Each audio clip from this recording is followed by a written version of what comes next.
Sony's PC release strategy has been heavily led by Insomniac and Nixxes, the PC porting specialist PlayStation acquired in 2021, who've been a key factor in those successes. Now, Spider-Man 2 was Sony's quickest PlayStation to PC release yet. Has that rapid pace impacted the quality of the port? That was your idea? Never said it was a good one! Extra features, options, and many PS5 Pro graphics updates that boosted the visuals over the base PS5 have become the norm for most PlayStation PC releases. The PC and PS5 Pro update last year featured increased ray trace reflections with higher resolution and sample reflection rates over the base PS5, which only utilised half resolution and sample rates. Sunlight can now use ray trace shadows further out, mixed with shorter cascades of shadow maps closer to the camera. Ambient occlusion is now boosted with ray tracing over SSAO, and ray trace GI outdoor is also enhanced. On PC, many of these are increased further. Most specifically, the proxy objects within the BVH used for shadows and reflections are higher and can be pushed further out. Now, this is a big cost on CPU time though, and it defaults to 6 when enabled, which is likely what the PS5 runs this setting at. Testing the PS5 Pro against PC, the performance mode is a mix of 6 and higher, with Fidelity Pro closer to 10, but it's actually a mix of between 6 and 8, or at least as close as I can align anyway.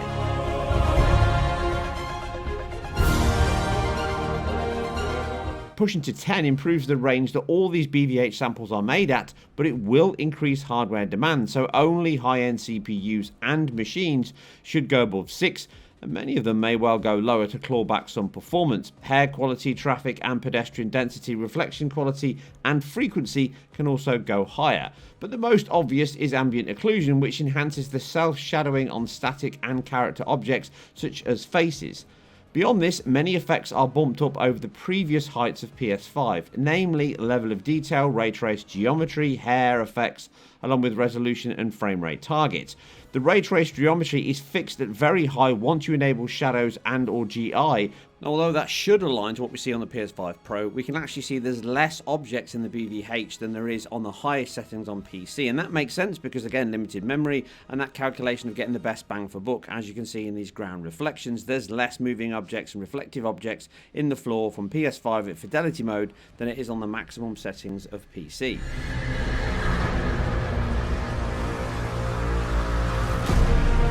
Ultra-wide support, input choices, and the full suite of XeSS, FSR 3.1, and DLSS complete with CNN and transformer ray reconstruction, which boost image quality complemented with frame generation and NVIDIA's Reflex low latency, which can be enabled with or without multi-frame generation, which could be very important here. The options offered within the menu, enhancements over the base PS5, possibly higher frame rates and modes of play, are all very welcome and create another strong PC-tailored release from Nixxes as a basis. Easy and fast menu use, no long shader compilation, instead all async as before, quickly as the level loads. Aside a small crunch at startup or when you change settings, you are getting a more console-like experience here. Loading is fast, SSDs need only apply, and it still looks great across a wide range of PC hardware. But therein lies the rub. Don't see any bad guys. Maybe Miles and Genki had it wrong? The engine in game can scale well, as low as the Steam Deck and up to the heady height of the RTX 5090. However, it does not scale well above the target spec of the PS5, and the quality and performance is far from ideal on most hardware specs I tested. Even with top-end hardware, the game is obviously memory limited, which manifests in data seeks, heavy CPU usage, GPU bubbles, and thus API in DirectX 12 and or driver limited. I have covered this in depth before, but Insomniac's engine and games have been used as a pioneer of pushing the key benefits of the PS5 architecture, that being high data throughput, high occupancy data use, and just-in-time data streaming to maximize the limited 16GB of GDDR6 unified pool of RAM it has. As per prior games, this means extensive use of those dedicated I/O streaming processors, high dependency on the SSD to keep things fed via the modern DMA access, cache scrubbers, along with the unified memory system, are all pivotal ingredients of rendering logic, physics, animation elements via GPU compute work. This all manifests on PC with high CPU demands, far in excess of the Zen 2 CPU in the PS5. PCI traffic is swamped, rebar or SAM data sharing is vital, as GPU and CPU compute work all mean the vastly different PC architecture struggles when on the move or when swapping between shots in real-time cutscenes or zipping in and out of portals and even spinning the camera around.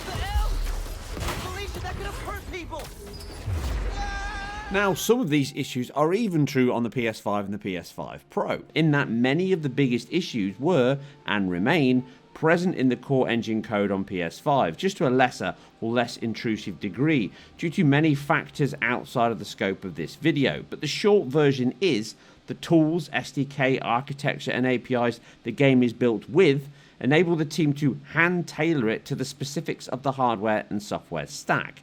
Now, this gives Nixxes a huge breadth of specifications to support and a limited choice of options and tools to mitigate the issues. Resolution is not likely. Which brings us to performance, which is not the only issue, but it is a big one. The maxed out settings of ray tracing, level of detail, textures, hair effects all put even more pressure on the host hardware.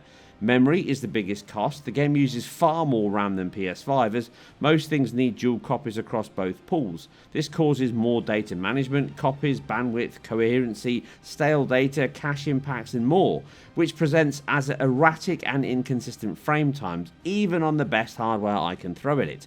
My top-end RTX 5090 paired with the Zen 4 7950X 3D, that's a 16-core 32-thread CPU and 64GB of GDDR6 6200MT RAM, we can use over 16GB of VRAM and even more system RAM. The opening section is a prime example pitted against the PS5 Pro in its 4K performance RT mode with unlocked VRR, which is putting more pressure on that data and CPU elements. We can see the engine really targets that 16 millisecond frame time, but it can break into 8 milliseconds when not shifting just as much data. It uses PSSR now to hit 4K from a lower base. Image quality is great and close enough to DLSS Style 3 here. Ray reconstruction can both use the older CNN or newer transformer model, more on that shortly. Although the PC can achieve higher frame times and thus rates than the PS5 Pro, this is not always the case. Set Mr. Airstick down, but not before he barfed on my suit. He's not the only one. Sandman just puked out some new friends. What the? He can do that? When low down on street level, lots of objects, cars, people, animation, physics, skidding, streaming, even this machine struggles, and we see times bouncing from 8 milliseconds up to 50 to 60 milliseconds often, causing sub 60 FPS bouts which are obvious to see and feel. Now, much of the sections are not GPU limited, even at 4K DLSS quality, but data limited, which causes bottlenecks across the system and big bubbles in GPU utilization.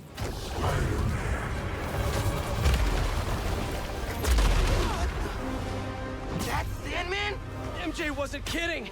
We gotta help him before he hurts someone. My RTX 4090 paired with my still great 5800X 3D and 32GB of DDR RAM, 3800 MHz, can again suffer with the same problems, and this machine is slightly worse due to slower system RAM, mostly bandwidth and latency, but also the 4090 is marginally slower than the 5090, so it takes slightly longer to do the work when it can in less time. Meaning in this same run we can see mid-40s at the same settings, only around 5 to 10% slower during this run, but again, it leaves it running worse than the PlayStation 5, albeit at higher visual settings and certainly ray tracing. My AMD RX 6800 machine paired with a 5600X 6-core 12-thread CPU is a perfect medium to high-end machine, but I struggled to get the game to run. Constant crashes due to memory limits meant that I had to set the game to 1440p with a close alignment to the high settings, but all ray tracing effects on, but not at the maximum level. We still get constant crashes, GPU loss in Windows, and likely memory stomp API fails. And as you can see in this video, this pops up saying buffer space is gone, but the game still runs and controls behind it. So it's likely an issue with the API driver from AMD, the engine itself, who knows. We have just under 1GB remaining in the system page file in VRAM, and similar in VRAM itself, with shared elements within smart access memory, and this may actually be a bug that is causing this problem on my AMD machine, or again, driver related to AMD itself. This is the same as on Nvidia. We get bugs, heavy CPU usage, even more so on my 5600X, which is maxed out often, and then these crashes frequently means it's not playable at present or even stable in this current build, and it certainly needs to be patched and updated quickly.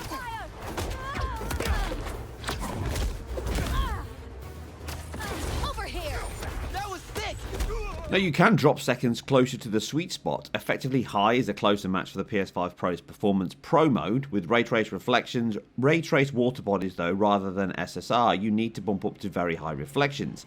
At high, my aging RTX 2070, which can still choose old or new Transformer Ray Recon, can target 60 FPS at 1440p DLSS balanced. Although it can never really hit 60 FPS, 30 FPS is the aim here without frame generation. It can be GPU bound at times. On this more entry level machine we are far more memory bandwidth and CPU bound. The aging 2700 8-core 16-thread CPU and 32MHz DDR4 RAM can slow things down. Even at these lower settings, we are still shifting a ton of data at all times, causing very poor bouts of frame times, which feel unplayable on mouse and keyboard and terrible on a controller. When not limited by these, the GPU is good for high 30s to low 40s, and disabling ray tracing and reducing level of detail could also help a little, but a smooth 60 FPS is not possible here. Finally, the RTX 4050 shows that a PS4 Pro version, at least in theory, may have been possible on the GPU front. Well, aside the SSD and CPU challenges, it has to run at 1080p DLSS quality with no ray tracing, but we see better performance than on my RTX 2070 rig, helped by the faster Intel CPU. But again, we are closer to a 30 FPS cap than a 60 FPS one, unless we again enable frame generation to smooth out those frame times to better match a 60Hz display, but I don't recommend it at these low levels. You can play on the Steam Deck, but even at the lowest settings, 800p FSR3 balanced, performance is often as bad as the worst sections on my RTX 2070 test, with frame times being very erratic when zipping around the city, which simply cannot be avoided. It is playable, but certainly not smooth, and it's still affected by creepy crawlies of a different kind, like all specs.